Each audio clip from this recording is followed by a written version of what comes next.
যে স্বাধীন গণমাধ্যম চান, পূর্ব যে রোশানল ছিল গণমাধ্যমে সেটি চান না। অথচ দেখেন জামাতের প্রোগ্রামে গিয়ে সেই জামাতের আমিরের যে সকল কর্মীরা রয়েছে তারা গণমাধ্যম কর্মীদের কিভাবে বেধড়কভাবে পেটায়। যদি জামাতের প্রোগ্রামে গিয়ে এটাই প্রথম কোনো ঘটনা ঘটতো তাহলে একটা কথা ছিল, কিন্তু এর আগেও আমরা দেখেছি জামাতের প্রোগ্রামে কয়েকবার সাংবাদিকরা আসলে হামলার শিকার হয়েছেন।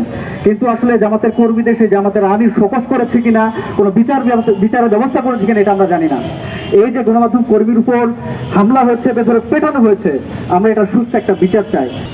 বেশ কিছু ঘটনা আমাদেরকে মাঝে মধ্যে এখানে দাঁড়াতে বাধ্য করে, যেমন ইন্টারিমের আমলে আমরা দেখেছি শেষ সময়ে ঠিক এখান থেকে কিছু দূরে সেখানে সাংবাদিকদের উপর হামলা করা হয়েছিল। পুলিশ অতর্কিতভাবে আমাদের দেখেছি সহকর্মীদেরকে ল্যাং মেরে ফেলে দিয়েছিল। আবার আমরা দেখেছি শাহবাগে যখন ঠিক এখানে থানাতে আন্দোলন হচ্ছিল সেখানেও সাংবাদিকদের হামলা করেছিল ছাত্রদল। আবার আজকে আমরা দেখেছি ন্যাক্কারভাবে আমাদের যারা সহকর্মী তাদের উপর হামলা করেছিল জামায়াত কর্মীরা।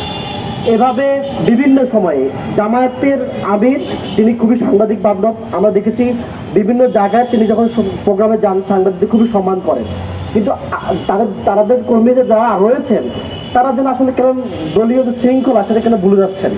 এবং আজকে যে ঘটনা ঘটেছে কি বর্বরভাবে সাংবাদিকদের উপর আঘাত করা হয়েছে, এটা আসলে ইতিহাসকে হার মানায়। আমরা দেখেছি বিভিন্ন সময়ে বিভিন্ন জায়গায় সাংবাদিকদের হামলা হলে তদন্ত হতো, এখন মনে হচ্ছে যে সাংবাদিকদের উপর হামলা সবচেয়ে বেশি সুবিধা যে কোনো বিচার পাওয়া যায় না। এই যে বিচার না পাওয়ার সংস্কৃতি, দলীয় শৃঙ্খলা বা আইনের ফাঁকফোকর তারা বেড়ে যাচ্ছেন, এই কারণে দিন দিন সাংবাদিকদের উপর নির্যাতন বেড়ে যাচ্ছে। আমরা মফস্বলে সাংবাদিকদের উপর নির্যাতনের ঘটনাগুলো প্রায় দেখি। আজকাল বিভিন্ন অফিস আদালতের যারা অফিসার রয়েছে তাদেরকে ভাই বলা যায় না, তাদেরকে স্যার বলতে হবে, মহোদয় বলতে হবে। এই যে বিষয়গুলো রয়েছে এগুলো সাংবাদিকদের রক্ত পড়তে শুরু করে। তো যখন ওর নাক ফেটে রক্ত পড়ে তখন শিশির নিচে পড়ে যায়, তো তখনও শিশিরের হাতে কিন্তু আঘাত লাগেনি।